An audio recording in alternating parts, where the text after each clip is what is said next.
Imagine paying for a first-class seat, only to arrive and find out you've been erased, like you were never supposed to be there. Sounds unbelievable, right? But for one elderly passenger, it was all too real. And when one flight attendant dared to fight back, she found herself in the crosshairs of a system built to keep people like him, and like her, in their place. What happened next? Let's just say, not everyone made it to their final destination. Before we dive in, let us know, what time are you listening to this and where are you? Drop a comment below. We'd love to hear from you. Naomi Sinclair adjusted her navy blue uniform and smoothed the crisp fabric with the palm of her hand. The airport terminal bustled around her, businessmen in pressed suits tapping away on laptops, families wrangling restless children, and honeymooners lost in whispered conversations. But Naomi had long since stopped romanticizing airports. To her, they were neither glamorous nor exciting. They were a stage, one where she played her role as a flight attendant with meticulous precision. She glanced at the departure screen. Flight 127 to Seattle. First class boarding in 10 minutes. She took a steady breath. Ready for another shift, Naomi? She turned to see Rebecca Shaw, a fellow senior flight attendant, her blonde hair tucked neatly into a bun. The sharp contrast between them was something Naomi had learned to ignore. Rebecca, the picture of ease and confidence, and herself, an African-American woman who had worked twice as hard to reach the same rank. As ready as I'll ever be, Naomi replied with a practiced smile. Rebecca smirked. Well, let's hope we don't have any situations today. Naomi knew what she meant. Over the years, she had seen countless small injustices on board. An elderly black man denied a first-class upgrade despite empty seats. A Latina woman's request for assistance met with an exasperated sigh. But Naomi had always been careful. She couldn't afford to be seen as difficult. As they walked toward the jet bridge, a voice caught Naomi's attention. "Excuse me, miss?" An elderly black man stood near the check-in counter. His suit, though well-pressed, had seen better days, and he clutched a boarding pass with slightly trembling fingers. "Sir, we already told you. Your name isn't in the system," the gate agent, a young woman with an apologetic expression, explained. Naomi slowed her pace. The man looked lost, confused even. "That's not possible," he said, his voice steady but firm. "I bought this ticket.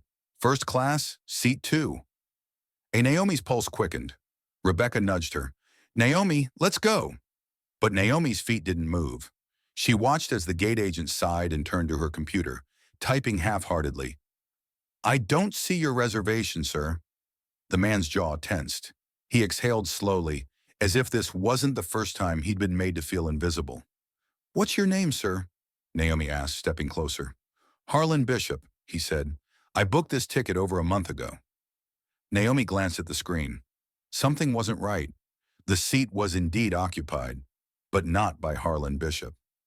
"Who's assigned to 2A now?" Naomi asked. The gate agent hesitated before reading the name. "Elliot Warren." Naomi's stomach tightened. She recognized the name, a frequent flyer, white, wealthy. The kind of passenger airlines quietly favored. Rebecca sighed beside her. "Naomi, this isn't our problem." But Naomi knew better. In this industry, things didn't just disappear. They were erased, and she wasn't sure she could look the other way this time. Naomi felt a tightness in her chest as she stared at the screen. She had seen discrepancies before. Mistakes, glitches, accidental oversights that always seemed to happen to the same kind of people. But this was something else. She turned to Harlan Bishop, his wrinkled hands gripping his ticket as if it were the only proof he existed. "Mr. Bishop," she said carefully, "do you have your confirmation email or receipt?" Harlan nodded and pulled out his phone, scrolling through his messages with slow, deliberate motions. After a few moments, he found it. He turned the screen toward Naomi. "Seat 2A, purchased 4 weeks ago, confirmed." The evidence was clear, yet the gate agent hesitated. I don't know how this happened," she murmured, glancing around as if looking for someone to save her from the situation. Naomi exhaled through her nose. "Then maybe we should find out," she said, keeping her tone even. Rebecca let out a small, impatient sigh. "Naomi, we can't hold up the boarding process for this. If there's an issue with his ticket, Customer service can handle it. Customer service? Naomi turned to her. Do you really think they'll fix this before takeoff? Rebecca pressed her lips together, clearly annoyed. Look, I get it, but the seat is taken. What do you want to do? Throw Mr. Warren off the plane. Naomi looked at the gate agent. Can you check the system again? Who modified the reservation? The woman hesitated but finally typed a few commands. After a few seconds, her brows furrowed. The reservation was changed yesterday, she admitted. The original ticket holder was removed. By whom? Naomi asked. The agent chewed her lip. It just says manual override. No employee ID. A pit formed in Naomi's stomach. Someone with access had deliberately erased Harlan Bishop from the system. Before she could say anything, a voice cut through the tension. What seems to be the problem? Naomi turned to see Elliot Warren, the man now occupying 2A, standing just a few feet away. He was in his mid-50s, dressed in a tailored navy suit, carrying himself with the confidence of someone used to getting his way. The gate agent spoke quickly. There seems to have been an issue with seat assignments, sir, but we're handling it. Elliot glanced at Harlan, then at Naomi. Handling it? He let out a small chuckle. It looks like a mix-up. Happens all the time. Harlan's face remained unreadable, but Naomi saw the way his fingers curled slightly against his boarding pass. Naomi took a step forward. Mr. Bishop had a confirmed ticket for seat 2A. The system shows his reservation was changed manually, but there's no record of who did it. Elliot shrugged. Well, my company books my flights. Maybe there was a last-minute change. Either way, I was given this seat. Naomi clenched her jaw. The casual dismissal, the way he brushed it off, like an inconvenience rather than an injustice, it made her skin prickle. Harlan finally spoke. I paid for my seat, he said evenly. It wasn't given to me. For a moment, silence settled over them. Then Rebecca stepped in. Naomi, we need to board. Naomi hesitated. She could drop it. Let Harlan get sent to customer service, where he would likely be told the flight was full and given a voucher for a later trip. She had seen it happen before. Or she could push. She turned back to the gate agent. There has to be an override log. Someone approved this change. The woman hesitated, then, perhaps unwilling to argue, pulled up another screen. Her eyes widened slightly.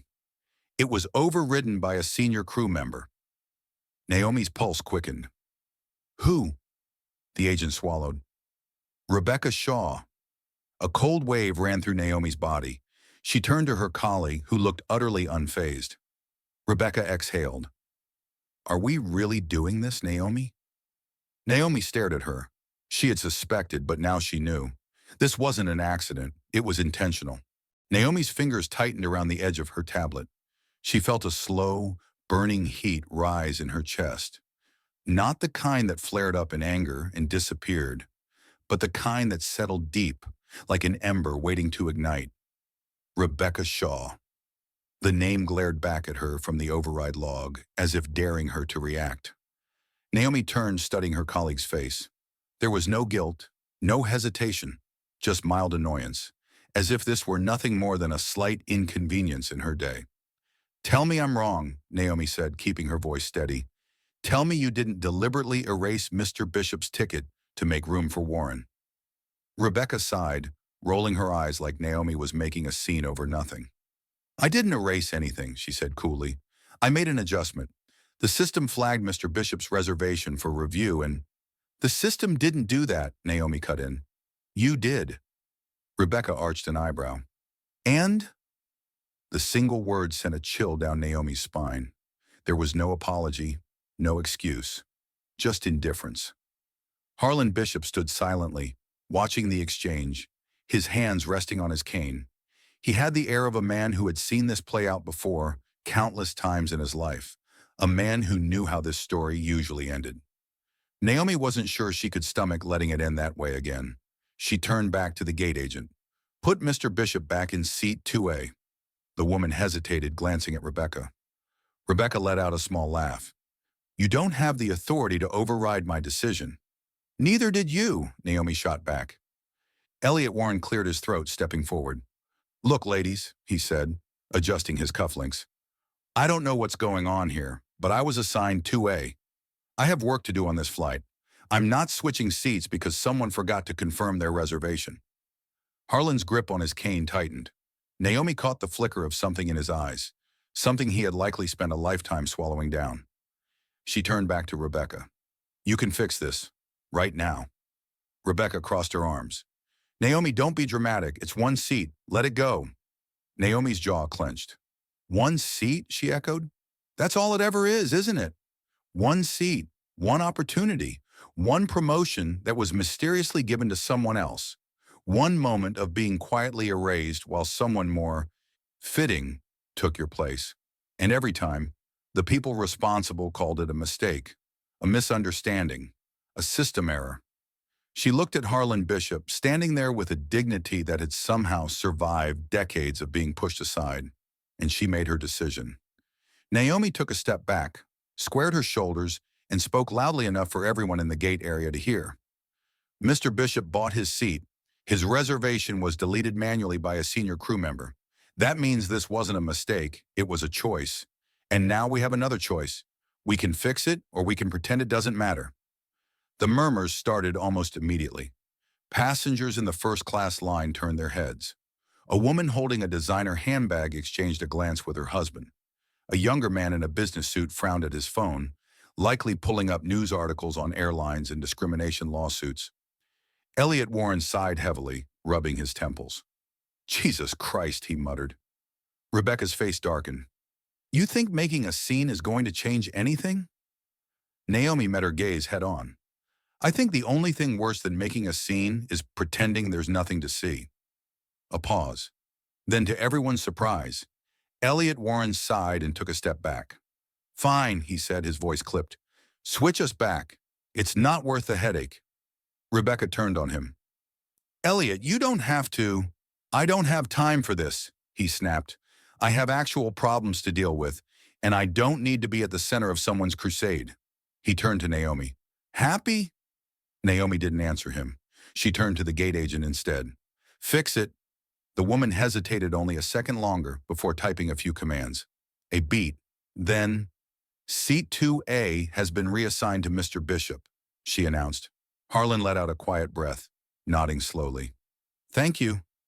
Naomi looked at Rebecca, expecting her to argue, to fight harder.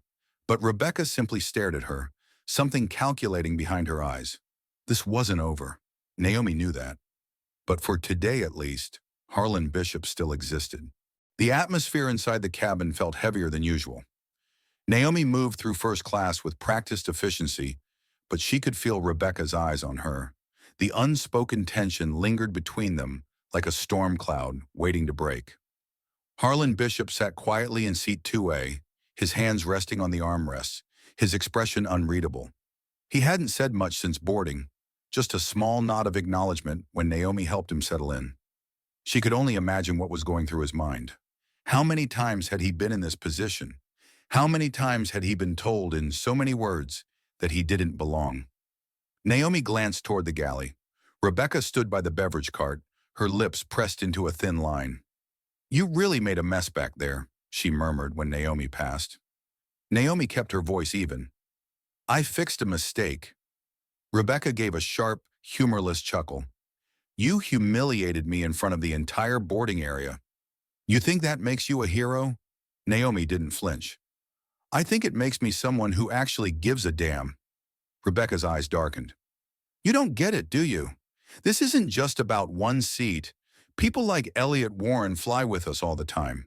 They expect a certain level of service. A certain level of service, Naomi repeated, her voice dry. Rebecca huffed. You want to believe this was about race, fine.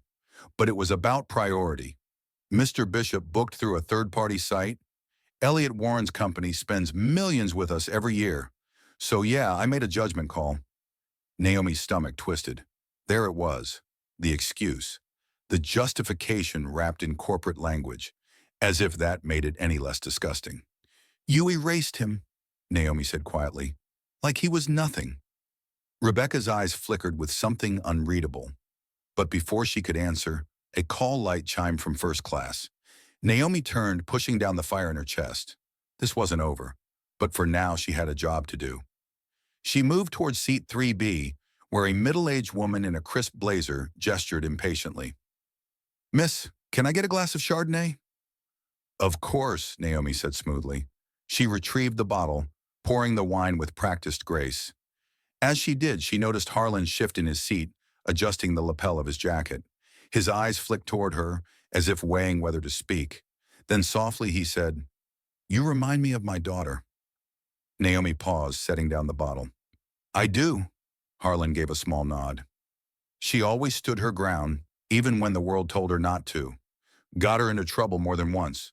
He chuckled, a dry, knowing sound. "But I'll tell you what, I never saw her back down." Naomi felt something tighten in her chest. She wanted to ask more. Where was his daughter now? Did she still fight? Or had the world finally worn her down? But before she could, the intercom crackled to life. "Flight crew, prepare for departure." Naomi gave Harlan a small smile before stepping away.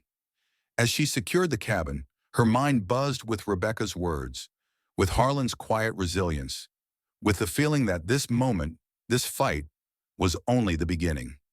And deep down, she knew she wasn't ready to let it go. The engines roared as Flight 127 ascended into the evening sky, leaving the Atlanta skyline behind. Naomi moved with practiced ease, checking seatbelts and ensuring everything was in place, but her mind remained unsettled. Harlan Bishop sat still in seat 2A, his gaze fixed on the window. The faint reflection of city lights flickered against the glass before disappearing into the vast darkness of the sky. Naomi had dealt with difficult flights before. Delayed takeoffs, rude passengers, turbulence that rattled the entire cabin. But this was different. This time the storm wasn't outside the plane.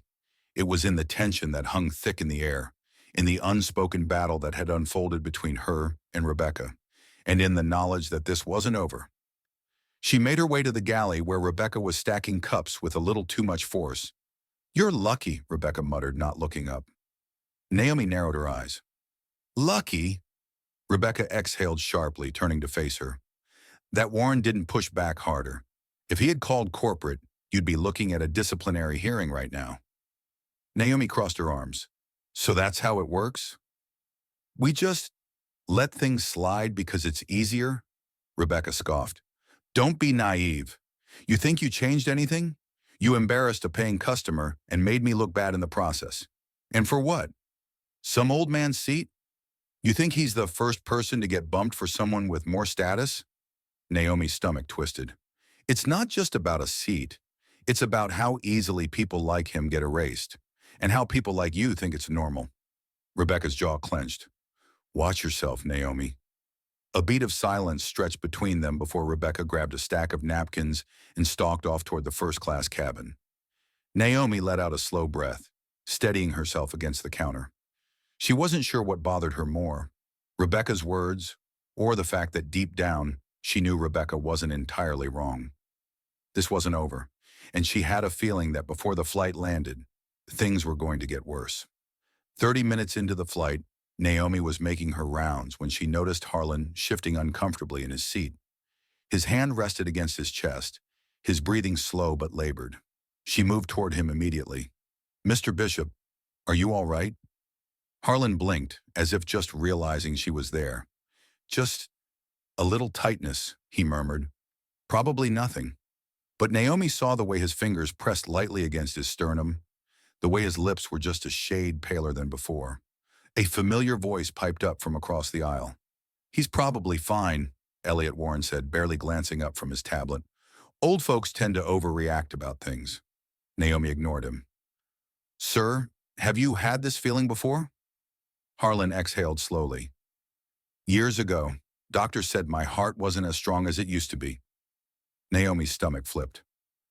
"I'm calling for a medic," she said, already reaching for the intercom. Harlan started to protest, but Naomi gave him a look that silenced him. She had fought to make sure he had the seat. She wasn't about to let him die in it. Rebecca appeared at the front of the cabin just as Naomi made the call. "What are you doing?" Rebecca hissed. Naomi didn't even turn. "Calling a medical professional? Unless you'd rather ignore this too." A voice came over the intercom from the cockpit. "Flight crew, is there a medical emergency?" Rebecca hesitated, looking between Naomi and the passengers now paying attention. She forced a tight smile and grabbed the phone before Naomi could. "This is lead flight attendant Rebecca Shaw," she said smoothly. "We may have a passenger experiencing mild discomfort, but—" Naomi yanked the phone from her hand. "Captain, this is Naomi Sinclair. Passenger in 2A experiencing possible cardiac distress. Requesting assistance." Rebecca's face went pale with fury.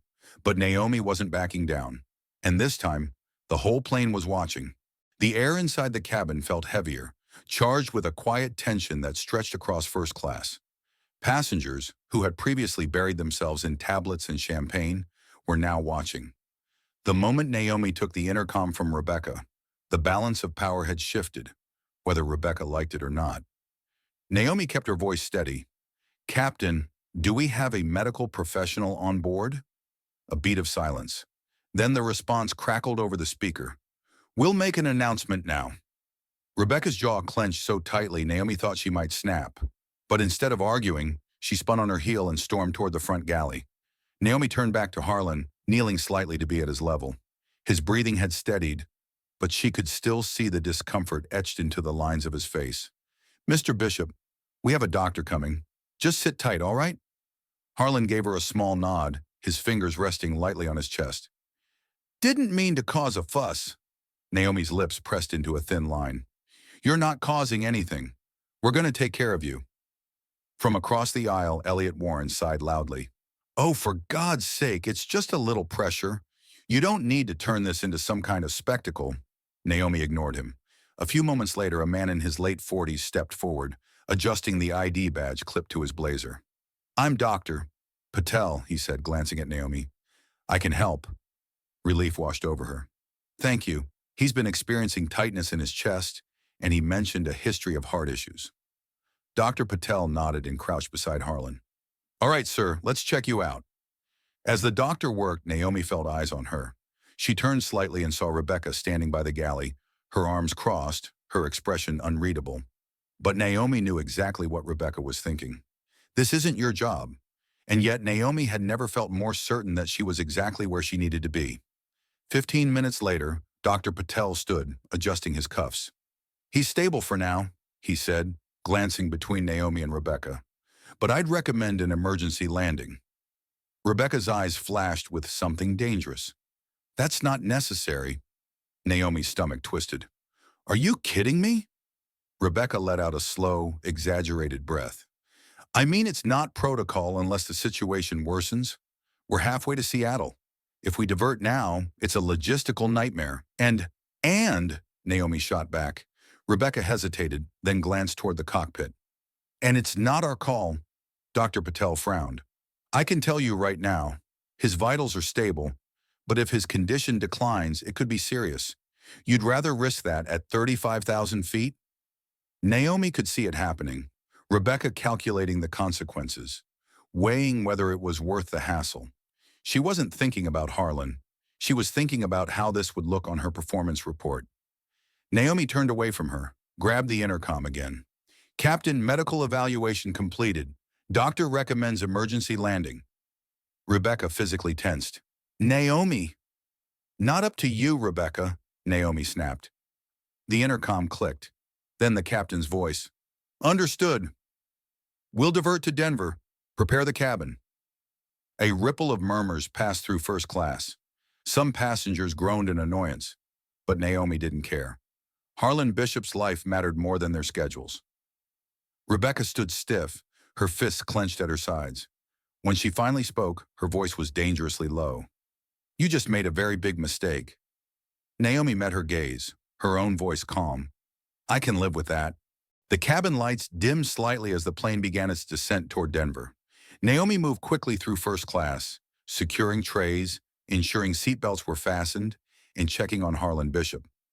The older man's breathing was steady, but Naomi still noticed the slight tremor in his fingers as he adjusted his lap blanket. "You doing okay, Mr. Bishop?" she asked, crouching beside him. Harlan gave a small nod, though his voice carried quiet exhaustion. "Been through worse, sweetheart." Naomi's chest tightened. She knew what he meant. This wasn't just about his heart. It was about years of being disregarded, of being told in so many different ways that he mattered less. Well, this time, You don't have to go through it alone, she said firmly.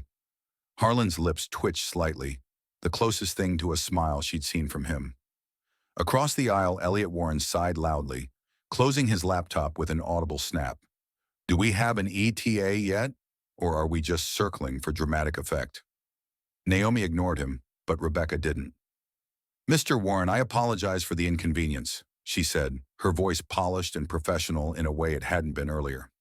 As soon as we land, ground staff will assist you with rebooking if necessary. Elliot grumbled something under his breath, but didn't argue further. Naomi noted the shift in Rebecca's tone, the sudden change from cold and condescending to accommodating and deferential. That's who Rebecca served. Not passengers. Power. Naomi exhaled slowly, standing back up as the pilot's voice crackled through the intercom. Flight crew, prepare for landing. Rebecca turned to Naomi as they walked to the front galley. You think you won something today? She murmured, keeping her voice low. Naomi met her gaze unwavering. I wasn't trying to win. I was trying to do the right thing. Rebecca let out a humorless chuckle. And you think that's enough? Naomi knew what she was really asking. Did she think that standing up for Harlan Bishop would change the way things worked? That fighting this one battle would suddenly tip the scales? Numbers she knew better, but she also knew this. Silence never changed anything either. You tell me, Naomi said, stepping past her. Rebecca didn't answer. The landing was smooth, the Denver airport coming into view through the cabin windows. Passengers sat stiffly, many checking their watches, sending hurried messages about their delays. Naomi stayed close to Harlan as the medical team boarded. Two paramedics arrived, one of them placing a gentle hand on his shoulder. Sir, we're going to take you to the hospital for evaluation. Just to be safe, one of them said. Harlan nodded, moving slowly as they helped him stand. But before he stepped off, he turned to Naomi. You said I wasn't alone in this, he murmured. Didn't realize how much I needed to hear that. Naomi felt her throat tighten. You aren't, she said. Harlan held her gaze for a long moment, then gave a small nod before allowing the paramedics to lead him down the aisle. Passengers began standing, retrieving bags, filing out of first class. Naomi should have been focusing on the post-landing procedures, but she could still feel Rebecca's presence behind her. When she turned, she saw that look again, calculating, controlled. This isn't over, Rebecca said softly. Naomi's lips pressed together. She knew, and yet she wasn't afraid.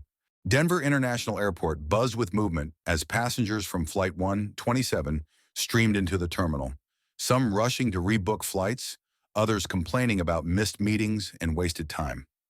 Naomi stood near the jet bridge, watching as Harlan Bishop was wheeled toward the paramedics station. He caught her gaze one last time, lifting a tired but steady hand in acknowledgement. Naomi gave a small nod in return. He was safe. That was all that mattered. But the moment was short-lived. Rebecca appeared at her side, arms crossed. The captain wants to see you, she said coolly. Naomi turned, her stomach tightening slightly. Let me guess, because I followed medical protocol and advocated for a passenger's safety? Rebecca's smile didn't reach her eyes. Because you overstepped, again. Naomi exhaled, forcing herself to stay calm. This was what Rebecca wanted, for her to lose her temper, to react emotionally, to prove that she was the problem. Instead, she simply walked past her, heading toward the crew lounge. Captain Holloway sat at a small table near the window, flipping through a flight report. He was a seasoned pilot, late 50s, sharp-eyed, the kind of man who had seen it all and rarely expressed emotion. Naomi took a seat across from him. He didn't look up right away. Rebecca filed a report, he said, still scanning the paper in front of him.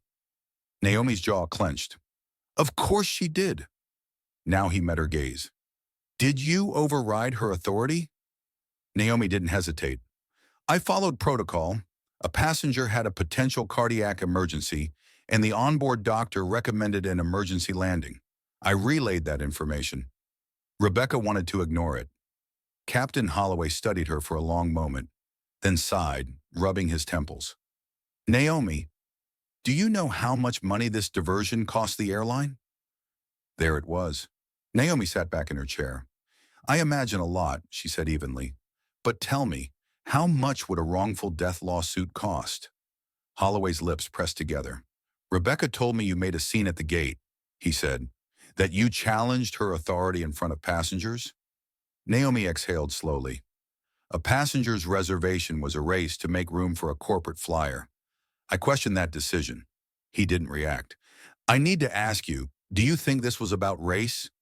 Naomi's pulse quickened, but she kept her expression neutral. I think it was about power, she said carefully. Who gets erased? Who gets ignored? And who gets to decide? Captain Holloway tapped his fingers against the table. Then after what felt like an eternity, he closed the folder in front of him. I'm not writing you up, he said finally. Naomi blinked. Rebecca's not happy, but as far as I'm concerned, you handled the medical call appropriately, and I'm not interested in fueling some internal war between my flight crew. Naomi's shoulders relaxed slightly. But, he added, his voice firm, I suggest you tread carefully. Rebecca has been with this airline for a long time. She has connections. Naomi held his gaze. Understood. She stood, ready to leave. But just as she reached the door, Holloway spoke again. Sinclair. She turned. You did the right thing. Naomi's breath caught for just a moment. Then with a small nod, she walked out. Rebecca was waiting outside, arms still crossed. Well? Naomi smiled. No write-up. Rebecca's nostrils flared. You think you won something today? Naomi tilted her head. I think Mr. Bishop is alive, so yeah, I'd call that a win. Rebecca took a slow step forward. You're making enemies, Naomi. The kind you don't come back from. Naomi's smile didn't fade. Funny, she said. I was just thinking the same thing about you. Then without another word, she walked away. And for the first time since this all began, she felt lighter. Naomi stepped into the quiet of the crew lounge, her heart still pounding from her confrontation with Rebecca. She exhaled slowly, leaning against the counter as she poured herself a cup of coffee. The aroma filled the air, warm and familiar, but it did little to settle the buzzing in her mind. She knew this wasn't over. Rebecca wasn't the type to let things go. Naomi had challenged her authority, exposed her actions, and worse, she had done it in front of passengers. Rebecca had spent years building her influence within the airline, carefully curating the unspoken hierarchy that Naomi had dared to disrupt, and people like Rebecca didn't forgive. The lounge door swung open, breaking Naomi's thoughts. She turned just as Officer Collins, one of the airline's corporate security representatives, stepped inside. Sinclair, he said, his tone neutral but firm, we need to talk. Naomi set down her coffee, already bracing herself. About? Collins gestured toward a private meeting room. Come with me. The room was sterile, windowless, with a small table and 2 chairs. Naomi sat across from Collins, her hands folded in her lap, refusing to fidget. Is this about Mr. Bishop? She asked. Collins didn't answer right away. Instead, he slid a printed report across the table. Naomi's name was at the top. That's your personnel file, he said. Up until today, it was clean. Naomi felt her stomach tighten. Collins tapped the paper. You were flagged for insubordination, directly overriding a senior crew member's decision. Her pulse spiked, but she kept her face neutral. Are you firing me? Collins exhaled. Number, not yet. Naomi's jaw clenched. Not yet. You've been here 10 years, Sinclair. You're good at your job. But today you made some powerful people unhappy. Naomi crossed her arms. By doing the right thing? Collins leaned back. You know how this works. It's not about right or wrong. It's about control. And you embarrass someone with connections. Naomi let that sink in. Rebecca. She had lost the battle with Harlan Bishop, but she was already moving on to the next phase, making sure Naomi paid the price. Collins lowered his voice. Look, I'm going to give it to you straight. You're on thin ice. Next time, they won't just write you up. They'll find a way to ground you permanently. Naomi swallowed hard, but she didn't drop her gaze. So what do you suggest? That I just let it slide next time? Collins studied her. Then after a long pause, he sighed. I'm saying, pick your fights carefully. Naomi didn't answer right away.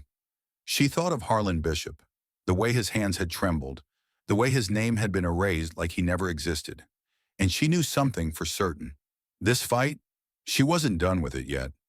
She left the meeting room with a target on her back, but also a fire in her chest. And something told her Rebecca Shaw wasn't done either. Naomi walked through the terminal, her thoughts tangled in a mix of frustration and resolve. She wasn't naive. She knew how this industry worked. People like Rebecca Shaw didn't face consequences. They created them for others. And right now, Rebecca was making sure Naomi paid for her defiance. Her personnel file wasn't just a warning, it was a setup. She reached the employee shuttle stop and checked her phone. A message from an unknown number blinked on her screen. Be careful, you're being watched. Naomi's pulse spiked. She stared at the text, her fingers tightening around her phone. She wasn't paranoid. This was real. The next morning, Naomi arrived at the crew center earlier than usual, moving with quiet determination. If they were coming for her, she wasn't going to sit back and wait. She scanned the flight assignments for the day. Her name was missing. Her stomach dropped. Instead, a single word sat beside her crew ID: suspended. The room around her seemed to freeze. Flight attendants bustled in and out, chatting, grabbing coffee, prepping for flights. But for Naomi, the world had gone silent. This was it. Rebecca had made her move. Well, that didn't take long. Naomi turned. Aisha Ramirez, one of the few colleagues she actually trusted, leaned against the doorway, arms crossed.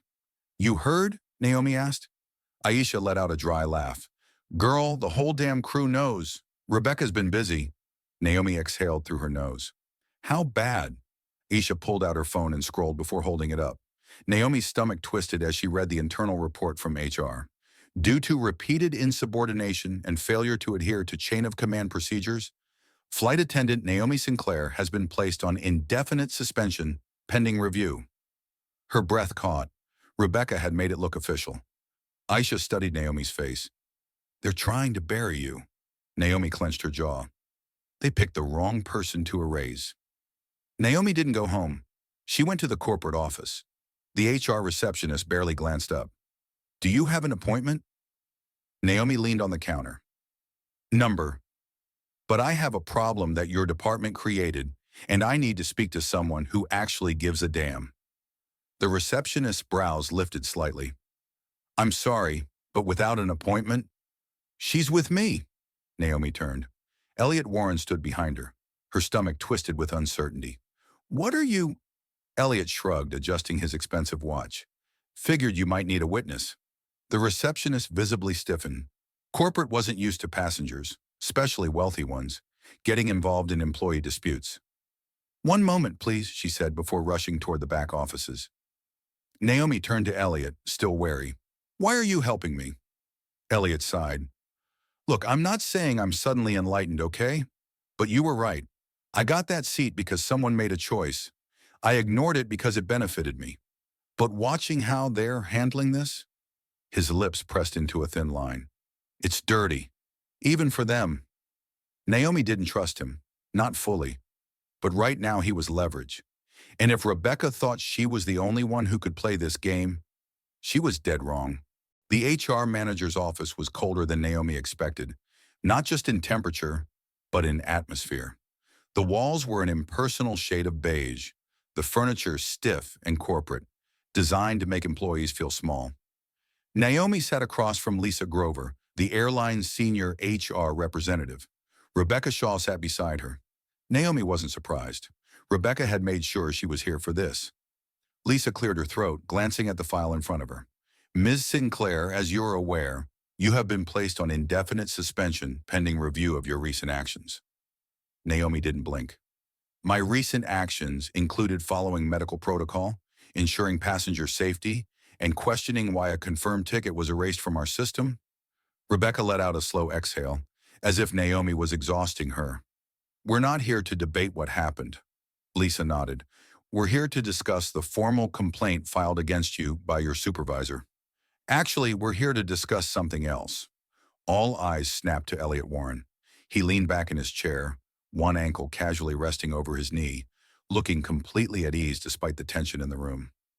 Lisa cleared her throat again. Mr. Warren, I appreciate you being here, but I don't see how. You don't? Elliot cut in smoothly. Because I do. I was assigned a seat that didn't belong to me, and instead of fixing it, your crew tried to silence the one person who did the right thing. Lisa's expression barely flickered, but Naomi caught the way her fingers tightened slightly around her pen. We reviewed the case, Lisa said. There was a system error. Elliot laughed, actually laughed. No, there wasn't. Let's not insult each other's intelligence. Naomi turned to Rebecca, who was sitting rigid, her nails digging into her armrest. Tell them, Naomi said. Tell them why you really erased Harlan Bishop's seat. Rebecca didn't move. Lisa sighed. Ms. Sinclair, while we acknowledge the situation was handled imperfectly, your behavior toward a senior crew member, Rebecca violated company policy, Naomi said sharply. But I'm the one being punished. So tell me, Lisa, is that company policy or just Rebecca's policy? Silence. Lisa shifted, uncomfortable. I'm afraid you should be, Elliot said, standing suddenly. Because this story, it's going public. Naomi stilled. Rebecca's face drained of color. Lisa's lips parted slightly. Excuse me. Elliot adjusted his watch. I already spoke to a few people. The press loves a good airline scandal. Imagine the headline, corporate passenger gets VIP treatment while elderly black man's ticket is deleted. Rebecca inhaled sharply. Lisa's face remained composed, but Naomi could see the flicker of panic in her eyes. Elliot let the silence stretch, then leaned in. How much do you think it'll cost the airline in legal fees and bad press to let this suspension stand? Lisa folded her hands together, her face unreadable. Mr. Warren, I don't believe threats are necessary, Elliot smiled. Neither do I. But then again, neither was punishing Naomi for doing her job. More silence. Then Lisa sighed, closing Naomi's file. Ms. Sinclair, your suspension is lifted. Effective immediately. Naomi didn't exhale yet. Lisa turned to Rebecca. We'll be reviewing all crew management decisions from the past 6 months. Rebecca visibly stiffened. Lisa stood, smoothing her blouse. You're both dismissed. Naomi met Rebecca's eyes one last time, and for the first time, Rebecca looked afraid. Outside the office, Naomi exhaled, shaking off the weight of the meeting. Elliot smirked beside her. Well, that was fun. Naomi arched a brow. I wouldn't call it fun. Fine, he admitted. But it was satisfying. Naomi studied him. You really did that just because you felt guilty? Elliot rolled his eyes. Don't make me regret it, Sinclair. She huffed out a small laugh. I won't. They stood there for a moment before Elliot glanced at his phone. I should go, but for what it's worth, he met her gaze. I'm glad you fought back. Naomi nodded. I am too. And for the first time in a long time, she felt like she wasn't fighting alone. Naomi stepped out of the corporate office, feeling the crisp Denver air hit her face. The tension that had been coiled in her chest for days finally started to loosen. She wasn't fired. She wasn't erased. She was still standing. But she knew this wasn't over. Rebecca Shaw was the kind of person who didn't forget. She had been embarrassed, exposed, and worst of all, for her, she had lost. And Naomi had no doubt that Rebecca was already planning her next move. Back at the crew center, Naomi changed into her uniform, ready to take the next available flight back to Atlanta. She had barely secured her ID badge to her lanyard when Aisha Ramirez appeared beside her, arms crossed. Word travels fast, Aisha said. You're back on the schedule. Naomi smirked. Disappointed? Not even a little, Aisha replied, but then her expression turned serious. Look, I know you think this is over, but it's not, Naomi finished for her. Aisha nodded. Rebecca's got friends in high places. She's not going to forget this. Naomi sighed. I know. Aisha hesitated, then lowered her voice. Then you should know something else, too. Naomi looked up. What? Aisha glanced around before pulling out her phone. She tapped a few times, then handed it to Naomi. On the screen was a forwarded email. Naomi read it once, then twice. Her pulse spiked. Subject, Flight Attendant Misconduct. Confidential investigation internal review of Naomi Sinclair's record to assess potential infractions beyond recent incident. Urgent. Naomi inhaled sharply. They were digging. They're looking for anything, Aisha whispered. Any excuse to get rid of you. Even stuff from years ago. Naomi felt a familiar fire ignite inside her. She had fought too hard, come too far to be silenced now. She looked at Aisha, then back at the email. They want to erase me? Naomi muttered, her voice steady. Aisha nodded. Looks like it. Naomi lifted her chin. Then they'd better be ready for a fight. Naomi sat in the break room of the crew center, her fingers lightly tapping against the table. The email Aisha had shown her replayed in her mind like a bad song stuck on repeat. They were looking for something, anything, to take her down. She had spent 10 years working her way up in this airline. She had followed the rules, played the game, and still, it hadn't been enough. And now, they were coming for her. She wouldn't let them. By the time Naomi walked into the operations office, she had a plan. She wasn't going to wait for them to control the narrative. She was going to get ahead of it. Aisha followed her, arms crossed. I hope you know what you're doing. I do, Naomi said. Though the truth was, she didn't. But she couldn't just sit back and let them paint her as the problem. Inside, she found Lisa Grover at her desk, scanning emails. Naomi didn't bother knocking. Lisa barely looked up. Ms. Sinclair, is there something I can help you with? Naomi placed both hands on the desk and leaned in slightly. I hear there's an internal review on me. Lisa finally met her gaze, unreadable. It's standard procedure. Naomi gave a humorless laugh. It's retaliation. Lisa sighed, clasping her hands together. Naomi, no, Naomi cut in. Let's not pretend this is something it's not. I reported a violation, I stood up for a passenger, and now suddenly my entire career is under review? Lisa exhaled. The company has a responsibility to... To what? Naomi shot back. To protect the people who abuse the system? To punish the ones who speak up? Lisa looked away, just for a second, but Naomi saw it. Doubt, hesitation. Good. She pressed forward. Let me tell you what's going to happen, Lisa. You're going to find that I have a spotless record. I have never been written up. I have never broken protocol. And when you find nothing, you're going to have a choice. Lisa's brows furrowed. A choice? Yes, Naomi said, voice steady. You can keep playing Rebecca's game. Keep looking for something that isn't there. Or you can decide that enough is enough. That people like Rebecca shouldn't be protected just because they have connections. Silence. Lisa's jaw tightened. You think you can force my hand? Naomi shook her head. Number. But I think deep down, you already know this is wrong. Lisa didn't answer, but she didn't dismiss her either. Naomi took that as a win. She straightened, turned toward the door. Before she left, she glanced over her shoulder. You can't erase me, Lisa. I'm not going anywhere. Aisha was waiting outside. Well? Naomi let out a breath. She's not convinced, but she's thinking. Aisha nodded. That's a start. Naomi glanced around the hallway, her pulse still electric from the confrontation. Rebecca thought she could bury her. She thought wrong. Naomi didn't wait for the airline to make its next move. She made hers first. She walked out of Lisa Grover's office with one goal in mind. Expose Rebecca before Rebecca could destroy her. Aisha fell into step beside her. So what's next? You know Rebecca isn't going to back down, right? Naomi exhaled slowly. I know, but I also know one thing. She's not as untouchable as she thinks. Back in the crew lounge, Naomi pulled out her phone and scrolled through old messages, emails, anything that might give her an edge. Then she found it. An old email thread from 6 months ago. Rebecca Shaw had reallocated seats before. Naomi clicked into the conversation. The exchange was short, almost too casual. Rebecca, we need to move some seats around. Make sure Warren gets 2 A's. Gate agent.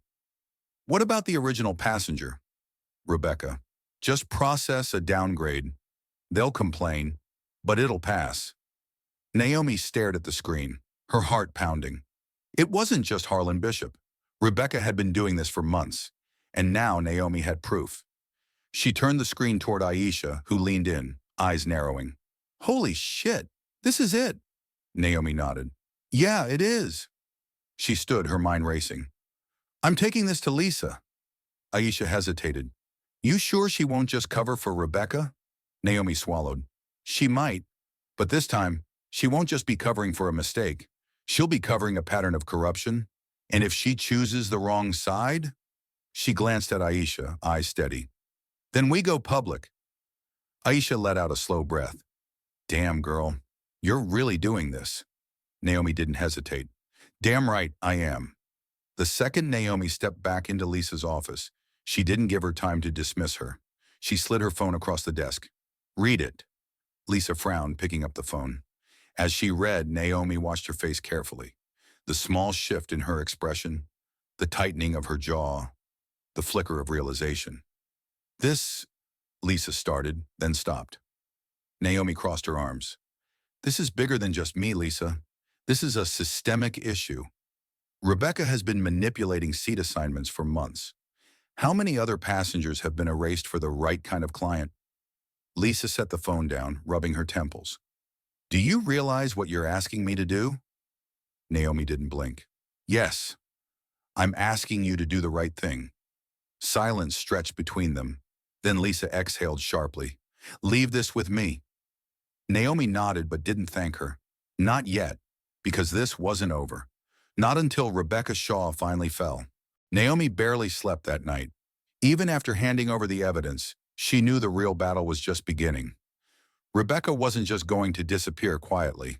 By morning, Naomi was back at the crew center, coffee in hand, scanning the room for any signs of change. Everything looked normal. Flight attendants coming and going, checking schedules, chatting over morning coffee. But Naomi knew better. The storm was coming, and then it hit. Lisa Grover called a mandatory meeting for all senior crew members. Naomi walked into the conference room, every eye on her as she took a seat. Rebecca was already there, sitting stiffly at the far end of the table, arms crossed, her expression carefully neutral. Lisa stood at the front, hands clasped. Let's get straight to it, she exhaled. After an internal review, we've uncovered multiple instances of seat reassignments that violated airline policy. A ripple of tension passed through the room. Rebecca's fingers twitched. Lisa continued. We have verified documentation showing that manual overrides were made to prioritize certain passengers over others. Passengers who had paid for their seats, but were quietly moved to accommodate corporate flyers. Silence. Then Lisa turned, her gaze landing directly on Rebecca. Rebecca Shaw, as of today, your employment with Sky West Elite is terminated. A collective inhale filled the room. Rebecca went rigid. You can't be serious. Lisa's voice remained steady. The decision has been made. Rebecca shot to her feet.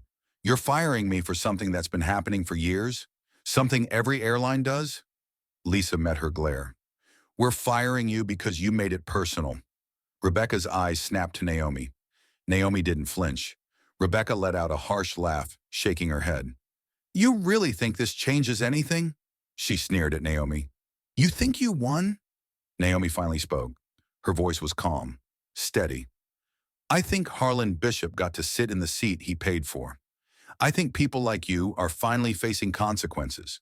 Rebecca's nostrils flared. You're just another flight attendant, Naomi. Don't fool yourself into thinking you have real power. Naomi tilted her head slightly.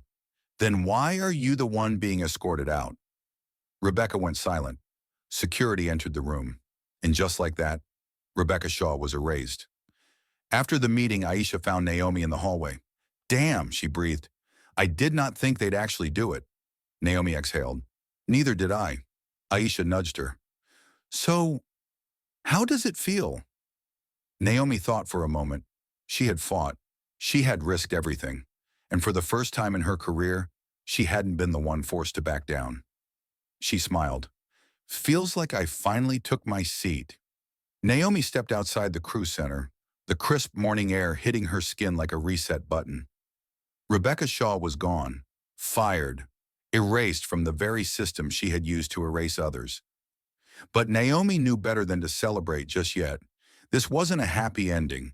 It was just a step forward. Isha followed her out, still looking slightly stunned. So, what now? Naomi took a slow breath. Now? She glanced back at the building, at the place that had tried to break her. I keep flying. By the time she reached her gate for her next flight assignment, Naomi felt the weight of everything settling in. The fight was over. At least this one was. But the scars remained. And yet, as she walked down the jet bridge, she didn't feel fear. She felt lighter. She stepped into the cabin, adjusting her uniform, owning the space in a way she never had before. Passengers boarded. The usual pre-flight chaos filled the air. Then as she checked seat assignments, her breath caught. Harlan Bishop, sitting in 2A. He met her gaze, a knowing glint in his eyes. "Guess I have a thing for first class now," he murmured. Naomi's chest tightened, but this time not with anger, with something else, something like pride. "Looks good on you," she said, adjusting his tray table. He chuckled softly. "Looks good on you too, kid." As the engines roared and the plane lifted into the sky, Naomi let herself breathe. She had fought, she had won, and most importantly, she was still here, right where she belonged. At the end of the day, this story wasn't just about a seat on a plane. It was about who gets seen and who gets erased, about the quiet ways power is used to push people aside, and the courage it takes to push back. Naomi Sinclair didn't set out to start a fight, but when the moment came, she made a choice: to stand up, to speak out, and to refuse to be silent. And because of that, one man took his rightful place. But here's the real question. How many times does this happen without anyone noticing? How many voices go unheard? So tell me, if you were in Naomi's shoes, would you have done the same? Drop a comment below and let's talk about it. And if you love stories that challenge, inspire, and make you think, hit that subscribe button. More stories are coming and you won't want to miss them. Double asterisk.